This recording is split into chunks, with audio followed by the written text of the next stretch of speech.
નમસ્કાર દર્શક મિત્રો, હું છું રૂપલ લુણીચિયા. સંપૂર્ણ ન્યૂઝમાં આપનું સ્વાગત છે. દિયોદર તાલુકાના મોજરો ગામે ગુરુવારે રાત્રે દારૂની રેડ કરવા ગયેલ પોલીસ ઉપર હુમલો કરી પથ્થરમારો કરવામાં આવ્યો હતો. જે મામલે દિયોદર પોલીસ મથકે બુટલેગર સહિત 12 ઇસમો વિરુદ્ધ પોલીસ મથકે ફરિયાદ નોંધાઈ હતી. જે મામલે ગ્રામ પંચાયતની સ્મશાન ભૂમિની જમીન ઉપર ગેરકાયદેસર પાનનો ગલ્લો મૂકી દારૂનું વેચાણ કરવા મામલે ગ્રામ પંચાયતની જમીન ઉપર બુટલેગરને 2 દિવસની નોટિસ ફટકારી ગલ્લામાંથી સરસામાન લઈ લેવા સૂચના અપાઈ છે.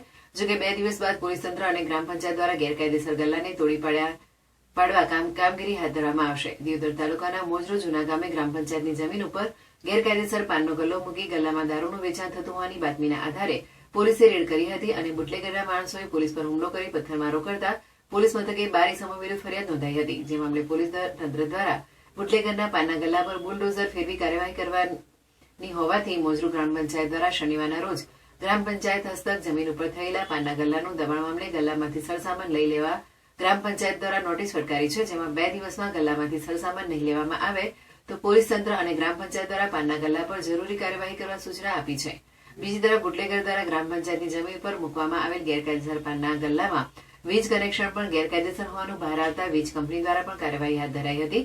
જેમાં વીજ કંપનીના માણસો પોલીસ સ્થળ પર પહોંચ્યા હતા અને વીજ કનેક્શન દૂર કરવાની